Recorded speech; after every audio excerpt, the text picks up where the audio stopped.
In this video, I'll show you how to create spreadsheets with Claude AI. This is a quick way to generate structured data for tracking, planning, or organizing information. To begin, I'll make sure I'm already logged into my Claude account and on the main Claude screen. Next, I'll click inside the message box in the center of the screen, where Claude asks, "How can I help you today?" Now I'll type a prompt asking Claude to create a spreadsheet. For example, I might type, "Create a spreadsheet for tracking monthly expenses." After typing the prompt, I'll click the Send button. Claude will generate a table or spreadsheet style layout, including columns and rows based on the request. If I want a more detailed spreadsheet, I can include more information in my prompt, such as the categories, fields, or format.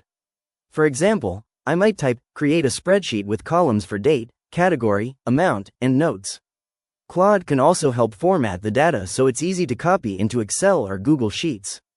Once the spreadsheet is ready, I can copy or download the content and paste it into a spreadsheet tool for use. And that's it. I've successfully created a spreadsheet using Claude AI. If you found this tutorial helpful, please consider liking the video and subscribing for more quick AI tutorials and guides.